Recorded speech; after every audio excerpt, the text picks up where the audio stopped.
Data centers are at the core of the internet infrastructure driving the world's modern digital economy. On this exciting episode of TCS Plus, TechCentral is on site at the Africa Data Centers JHB2 facility in Samrand. This facility, when it was built, was one of the largest on the continent, but today it is undergoing further expansion. And to tell us more about that, I have Dr. Angus Hay, Regional Executive for South Africa, speaking to us today. Dr. Hay, welcome to TCS. Thank you. Thank you. Dr. Hay, as mentioned, this facility was one of the largest on the continent when it was built, but it is being expanded. Why is that? So we acquired this facility some years back. It's been known in the industry for some time as one of the flagship facilities on the continent, as you mentioned, and also one of the largest. We've moved into an era where we've moved away from private data centers, which the Samrand facility used to be, into colocation data centers. And we're one of the largest providers of colocation data centers across the African continent. And so what we are converting the Samrand facility into is from a highly secure environment which provided a secure, highly available environment for a single customer into a colocation facility which provides for multiple customers. And more importantly, we're scaling it up into what we call a hyperscale facility. And hyperscale is what houses what we recognize today as the global cloud. Yes. Now, building this facility larger means that you are going to have to use more resources to run the facility. And we do know that we have power challenges in the country. So how do you ensure that this facility can run despite power outages? So one of the key elements about when running data centers, and it should be obvious, is that when customers are moving into data center, and we're talking about major customers, we're talking about your hyperscale cloud providers, we're talking about major financial institutions, and in Samrand's case, that's literally the case, as well as any multinational enterprises that are looking for colocation. The things they're looking for, if you think about why you would really move into colocation, firstly, you're looking for high availability. So we offer 100% availability of power. Not 99.999, 100. All the we time. will literally sign an agreement at 100% availability. Yes. The second thing they're looking for is security. And we can talk a little bit more about the security on that side. And the third thing that they're looking for is that it's part of the internet, connectivity. Yes. So as we've moved into expanding this facility, we're addressing all of those.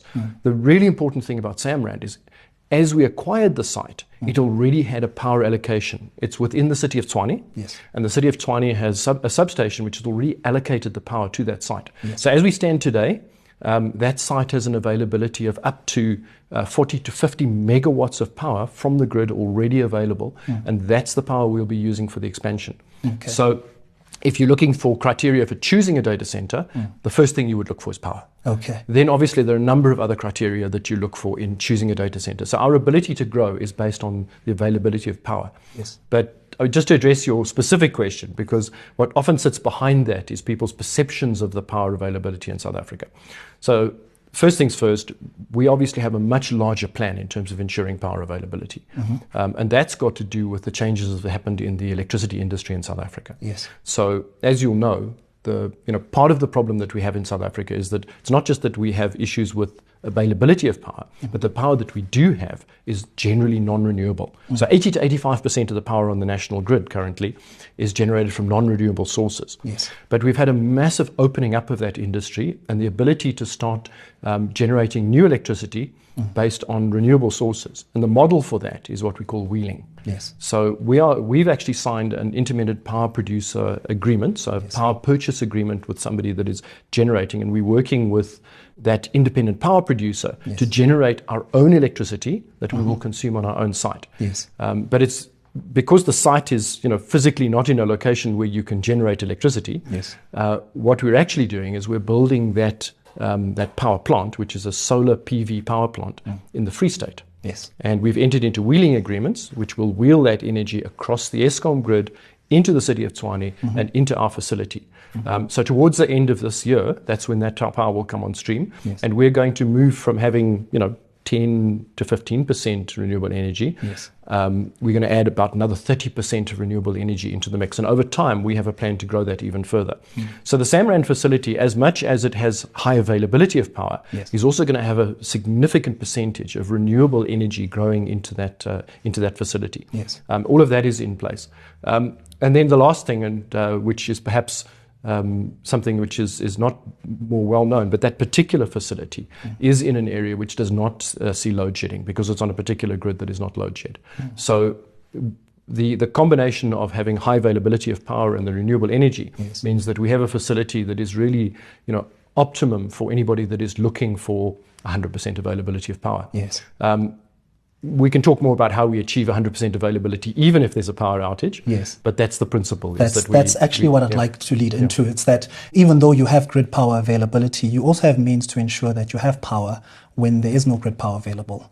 What have you done to ensure that? So all data centers that are going to meet the standards required by any kind of global customer need to meet a minimum requirement to availability of power. So to achieve 100% availability of power, what you need to build is resiliency and redundancy of available power on the site. So what you do is you assume that if there's a mains failure, what do you have in terms of available power that can guarantee that you can continue to operate 100% of the time?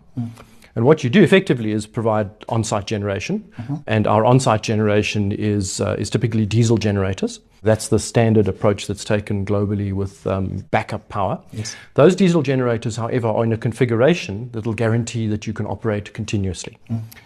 So we talk about tiering in data centers. And the current construction in the Samrand facility is what we call a Tier 4 environment. And Tier 4 means that effectively we have, if we need 3 generators, we've got 6. We effectively have what we call a 2N environment. So there's literally double the amount of available equipment on the site than you need to operate. Now what that means is that you're resilient to any failure. So you're completely resilient to any failure. You can lose any part of that equipment, one part of that equipment, and you'll be able to operate continuously. In general, if you look at Africa data centers across the continent, our minimum standard is what we call Tier 3. So many of our future builds will be built to Tier 3. And Tier 3 is what we call concurrent maintainability. So that's where, for example, if you need 3 generators, you have a 4th spare one rather than 6. And at Tier 3, you can still achieve the 100% availability. Because effectively you have 1 spare, you can always cycle through maintenance, etc. And that's exactly how we operate. So as much as we have 100% availability of power from the grid, we also effectively have 100% of availability of power on the site as well. So we can operate that site autonomously, even if there were a complete shutdown of the grid. Okay. But now having access to power is one thing. How you use that power also speak to how sustainable your data centers are. And what do you do to use power more efficiently? So a lot of the focus within data centers over the last few years has been on one particular parameter. The parameter that we talk about is called power usage effectiveness. And that basically, if you think about what goes into a data center, you're going to have a whole lot of racks of equipment. So we house customers' equipment. We're not an IT company. We're the guys who do the building. And as I've said, we provide 100% availability of that building. But within the building itself, there are 2 things really that are consuming power. The one is the racks. And the second is all of the cooling and humidity systems that ensure that the environment is maintained. If you look at the way we calculate PUE, if you take the amount of power that goes into a rack and you look at the total amount of power going into the facility, that ratio. So for example, if you're using, say, 1 megawatt inside the IT equipment and you're using, say, a third of that, say 300 kilowatts within the aircon, that would be a PUE of 1.3. So what we do within our facilities is we look to optimize that parameter. And we do that by focusing on the cooling systems. And so there are a number of things we do within the environments to ensure we optimize cooling. We do what we call containment. If you cool down the whole room, that's like a fridge, for example. You cool down the whole room, you're going to have to cool all the air in the room. If you put a container or a box around the aisle within which you're operating the equipment, you can contain that air and then you can improve that efficiency. We do exactly that. So we do what we call cold aisle containment in the current Samrand facility, where we pipe the air into the racks. So that's sort of step one. That's the basics of running data centers. That's been the experience over the last few years. And we optimized by doing that with our new builds. So when we look at the Samrand facility as it currently stands, the existing facility is built in such a way that we can do cold aisle containment, and we optimize by doing by ensuring that we do that within the data halls. As we expand the facility, we're getting much smarter. So the technology's moved on. Technology's moved on significantly over the years since the original facility was built. Yes. And so as we build out the new shell on the Samrand facility, and I can explain what we're doing there, but effectively as we build out the new expansion on the Samrand facility, we're adding a whole lot of new technologies. The first thing we're doing is that we're starting to use what we call free cooling. Yes. So in other words, the chiller systems, if you think about it, I mean, we're sitting here on a winter's day. If you go outside right now, it's not that warm. As soon as the temperature is below about 17 degrees, we don't have to run a refrigerator. We can just use the cold air. So we can use the cold air outside to cool the chiller systems, and then we've got a closed loop system to pipe the cooling into the environment. But effectively, we don't have to be running the refrigerator. Yes. And so about 180 days a year, we can get some kind of free cooling. So at night in winter, it's great, turn the fridge off and open the door, as it were. It's not quite so simple, but that's effectively what we're doing, is to keep stuff cold in the fridge at night. If you just put it outside and open the door, it'd be fine. Yes. And that's effectively what we're doing, except it's a little more technical than that. Yes. So about half the year, we get some free cooling. So we get some percentage of free cooling. So that's one of the first things we do. Now, if you think about it, free cooling is costing you nothing. Therefore, it's not taking any kilowatts or any kilowatt hours of energy. So the result is that reduces the PUE. The second thing we do is we do a lot of smarter things in terms of the actual cooling environment. So obviously we do this containment. We put a lot more control. And there are two really smart things we're doing right now. So one of them has to do with the mechanical engineering, and the other has to do with AI. So on the mechanical engineering side, when we start to talk hyperscale, so I mentioned that this is a hyperscale facility, the expansion we're building. When we talk about hyperscale, it's a general term people use in the data center industry. We think of it in terms of your global providers, the guys building those massive data centers and putting the AI stuff in it. Yes. But hyperscale for us is really sort of anything from about 2 megawatts up. So again, just for the benefit of people who are not used to calculating in data centers, we used to measure data centers in square meters and in racks, etc. Nowadays, we tend to count megawatts. Okay. So 1 kettle is 1 kilowatt, 1,000 kettles is a megawatt. If you look at the expansion we're doing on Samrand, that's 20 megawatts. So think 20,000 kettles. It's a suburb. Yes. It's effectively a suburb. But the important thing is that when you start building a hyperscale hall, and you put lots and lots of high-powered racks into a hall, and that's typically what your cloud providers do. It's increasingly what your financial services guys are doing.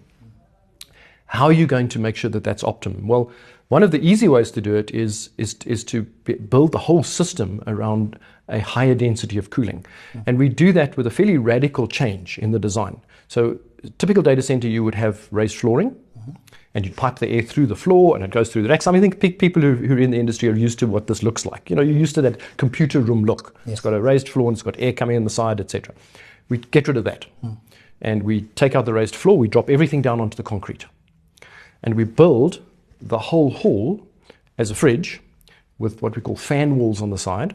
We pump cold air into the fridge, and then inside we do what we call hot aisle containment. So the air goes through the racks and flows out through the hot aisles. And there we get another step improvement. So that's called a fan wall design. So some of the new halls, not the existing ones, some of the new halls we're building in this massive new 20 megawatt build that we're doing at Samrand, some of those halls are going to be fan wall based halls, which get that next level of efficiency. And people have in their mind this idea of what these big global data centers look like with their thousands of racks. That's how they're built. Exactly it. That's how they're built. Okay, so that's what we're moving to. So that's a mechanical change. On the electrical side, or if you like the control side, we are deploying what we call a data center infrastructure management system, so a DSIM. And it's a platform that lets us actually monitor the entire environment, right down to the exact airflows through every aircon unit, temperatures in, temperatures out, humidities. We literally have a digital twin of the environment. So with this digital twin of the environment, we then look at the whole environment and we run it through an AI model. And what the AI model tells us is how to optimize it. Move that tile, move this airflow, adjust this temperature. So what we can do is then incrementally improve the performance. So even though you've got a already built out facility and somebody's worked out that if I put the aisles here and I put this here, etc., that works about right. Yes. Now you can do an actual live monitoring of exactly what's happening in that facility. So that's what we're doing now is adding a data center infrastructure management system. So we've deployed that within Samrand, and we're busy using that to optimize in the existing environment. So literally you run the AI model and it says, close that, switch that, change that. Yeah. Very smart. Very, very smart. I think you touched on this, but you mentioned that you have shells that you're building now. So you're expanding the data center in different ways. What is shell ready? Okay, so just to give you a sense of the kind of market we're in. So I spoke about the old market. So the kind of data center that Samrand used to be when it was a private data center run by for a single entity. In that environment, a company would typically invest in a purpose-built facility that matched exactly their requirements. In the larger market globally, what we're seeing now is that the data center demand is dominated by really a couple of different industries. The obvious one is the cloud providers. So again, we've talked about AI, we've talked about the fact that if you look at what's actually being deployed around the world, it's actually the deployments from the global cloud providers. We're very careful not to mention our customers by name, but if you can think of the largest companies in the world, the ones on the west coast of the United States and a few similar ones, those are the guys driving the demand. And their demand is to roll out data centers that get further and further into the world and extend closer to customers. So we talk about edge data centers getting closer to all the customers. The consequence of that is we've got enormous growth. And so instead of building data centers of 1 megawatt at a time, we need to be able to roll out data centers that grow in phases of 10 megawatts at a time. Okay. So 5 to 10 megawatts at a time. So we have a model which is a well-developed model globally called the sort of core and shell, where you build the shell. So the initial investment from us as the data center provider is really creating the concrete shell with an environment that will enable you to build a highly secure physical building. And then we can either tailor the fit out of that to the exact requirements of, for example, one of the global cloud providers. So we talk about that we've got a product name, we call it Superscale. So in our environment, we would talk to the global cloud provider and say exactly what you want. Exactly what electrical configuration do you want? What mechanical configuration do you want? How many racks do you want in the halls? What layout do you want? Which kind of containment, etc., etc. And we could effectively build to suit within the shell. Okay. For a number of customers, and this is perhaps more common in things like your financial services industry. Samrand, by the way, is the biggest financial services outsource hub on the continent. I mean, second to none. Simply because it houses a number of major banks and financial services players who are also moving towards outsource. But a typical bank, for example, wouldn't necessarily want to go and specify all of this technical detail. So we would build something which is essentially take the shell and say, okay, we'll build our standard build. So we'll build out, for example, we spoke about the tier 3 designs, whatever it might be. We would build out our design to their specifications, so match it. And we can be flexible on that. That's what we call our flex scale product. Okay. And those sort of environments would be where a customer comes to us, maybe a financial services customer, and says, okay, I don't want to run my own data center anymore. By the way, that's not an uncommon thing in the market today. I think a lot of companies have realized that the specialist skills and capability, particularly with all these standards in place, of having to run a data center in an environment where you want flexibility, you want to move some of your workloads to cloud, you want to be able to have scalability in your operations. And so that's our product we call FlexScale. It essentially is building out an environment for a single customer. We can build a cage around it, we can put it in a single hall. And then obviously your sort of tail end of customers is your regular colocation customers. I think that's what people are more familiar with when you talk about something like your when people think of a colocation data center, they think of the fact that you're putting 1s and 2s and 10s of racks into them from individual customers. And that's what we call our ReadyScale product. And ReadyScale basically is what you would imagine a data center to look like. So it's already fitted out. You can walk into it, racks are there. We can provide racks, and you can literally move in and switch on. So we've got different. So the idea of the core and shell is really to target the high end of the market, to really be more like a wholesale provider to the very largest customers. Yes.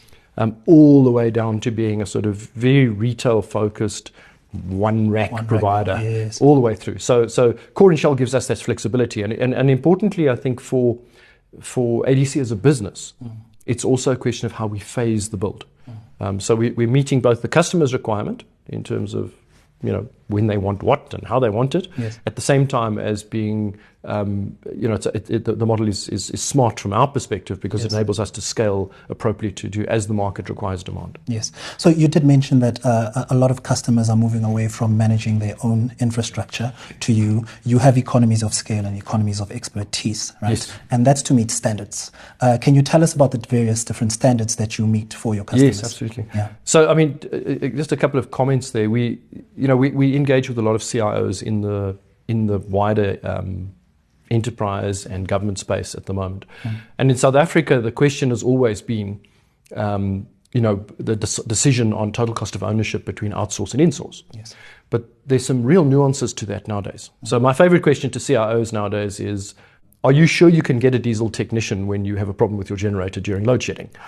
Most of them realize that that sort of highlights this point about this has become a specialized environment, because we're not talking about maintaining an environment which might sometimes have some power failures, and therefore you might have to have something on standby. We're talking about being able to operate through from everything from no load shedding right the way through to extreme levels of load shedding, but at the same time there's pressure on the whole economy. Everybody has this problem. Yes. So that's what drives the logic of using a specialist provider. So just to give you a sense of the standards. So we need to first meet this availability requirement. So we spoke about having tier 3 or tier 4 data centers. That's like a ticket to the game. No one would be providing a data center that for outsource that doesn't provide at least those kinds of availabilities. But layered on top of that are a number of ISO standards. So if you look at, talk to any one of the major enterprises we'll deal with, and financial services in particular, and are very, very strict in terms of their standards. So you start with things like a basic ISO 9001 quality certification, which we have for all our data centers. Yes. You need to add to that your ISO 27001 for cybersecurity, for information security. Now, we don't do the cybersecurity for a customer. As I said, we're not an IT provider. Yes. But just the ID card coming in, that data has to be secured at a level that is at ISO 27001. And we've just been busy being certified on the ISO 27001 2022 edition. So the guys out there who do this will recognize that as being, the latest levels of cybersecurity. But there's also environmental certifications. So every customer we deal with, every major customer nowadays has got a broader ESG requirement. So they require us to be both environmentally and health and safety certified. So those also are ISO standards. So that's your ISO 14001, ISO 45001. And then you get to the specialist standards. So one of the specialist standards that we adopt, and that's what we have, for example, for Samrand, but in fact we have it across all of our facilities, is what we call the PCI DSS standard. Now, I've spoken about the three things that a customer is looking for. Customers are looking for 1, high availability; 2, they're looking for connectivity; but 3, they're looking for security. And we talk about security. Often when people talk about data center security, they're thinking cybersecurity. But that's not where we focus our security as a provider of the facility. Yes. Our security is focused on physical security. So you'll notice that if you come into a facility like Samrand, the first thing you'll see is that you can't get in without actually being identified with a reference number and producing a suitable photographic government ID to prove who you are. Yes. Secondly, you're going to be on camera continuously. So we have a camera environment that covers every corner of the data center. Yes. All of that access control, those camera systems, all of that goes into archived information. So we can correlate all of this. So take a simple example. We know who's come into the facility and we can watch them on camera and see exactly what they do. All of that is archived and it's stored for a required period. And that is then audited under the PCI DSS standard. Now, PCI stands for Payment Card Industry. So payment card industry has this standard. So anywhere that a credit card transaction happens in the world, including in Samrand, any one of those institutions that has to run those kinds of transactions has to meet the standard, or they won't get a banking license. They won't be allowed to operate with the global card providers, for example. Yes. So that standard is the key.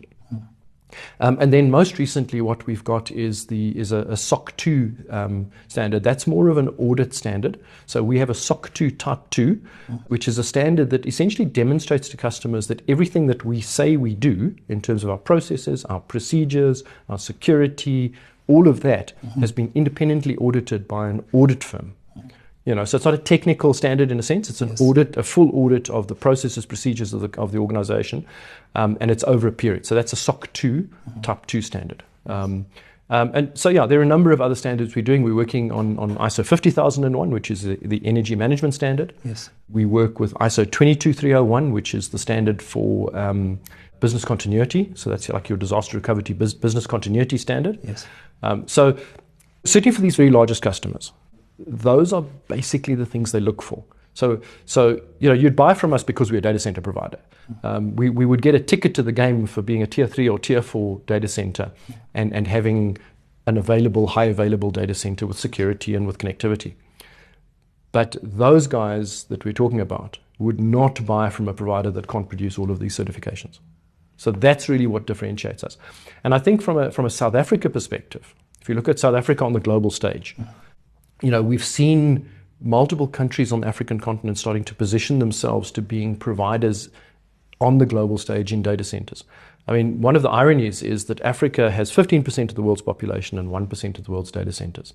So we have a huge potential for growth. And as we see this AI growth happening around the world, we're going to see that edge of the AI starting to expand into the African continent. And so to be part of that world, we need to meet these standards. So that's what ADC is all about. ADC is all about being a competitor with global players. Yes. We don't benchmark ourselves against, a regular enterprise data center. We're benchmarking ourselves against the best of the best in global hyperscale data centers, which is heavy lifting. It means we have to do a lot more. I mean, we literally have to do a lot more than sort of a regular data center that's being operated within an enterprise. But it does mean that customers that come to us are going to get all of that. Yes. So again, whether you're the 1 rack customer or the 1,000 rack customer, you're going to get access to a data center that's got all of that certification. Talking about the heavy lifting that you're doing, I've heard rumors that Samrand facility is also bomb-proof and it can also survive an airplane. Yeah, absolutely. Yes. The Samrand facility is a hugely impressive facility. I mean, as I say, we acquired the facility originally, but it was built to very, very high standards, very much focused on the financial services industry. And so as much as we talk about all these ISO standards, it's also built like Fort Knox. I mean, it really is. Getting in and out of there, we have meter-thick walls on the existing facility. It's got bomb-proof doors, et cetera, et cetera. Yes.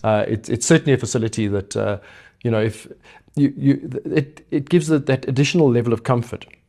So we're going to produce a certificate to say we meet all these standards, but I think there's certainly in the financial services industry, and I think with people's understanding of the importance of privacy of information and safety of information, it gives that extra level of comfort that this is a super secure facility. Okay. And now building such a large facility obviously takes a lot of investment, but a lot of expertise as well. Could you tell us who you've collaborated with in building this facility? So I mean, we've got a very wide range of suppliers. I'm not going to go through the individual suppliers, but just to give you a sense of how we work. So we work typically, there are a number of major suppliers. One of the things, again, because we're not an IT company, our primary suppliers are actually in the building industry and in the equipment industry, electrical, mechanical. So as I said, I don't want to pull out the individual suppliers because we effectively work with the whole range of suppliers. But we've worked with all the major construction companies in the country. So Samrand certainly has been built by one of the leading construction companies. The thing I can say is that Samrand has also achieved certification as one of the safest sites for construction in the country. So that's, because we're operating within all these very tight frameworks and standards. So yes, we've worked with multiple construction companies. And then if you look at the equipment that we buy, we're buying world-class leading edge generators, transformers, cooling systems. And so I don't want to pull out the individual suppliers because we work with all of them. Yes. But that's been our sort of the base of how we develop these facilities. Yes. In parallel, we work with providers in terms of the maintenance and the operation of these facilities. So we have a number of outsourced providers that we use, for example, specialists in the areas of the facilities management, maintenance, operation. I mentioned earlier, how do you get a diesel technician? The simple answer is that you work with a provider that gives you a service level agreement that guarantees an available diesel technician on their payroll who can be on your site when you need him. Yes. Or her.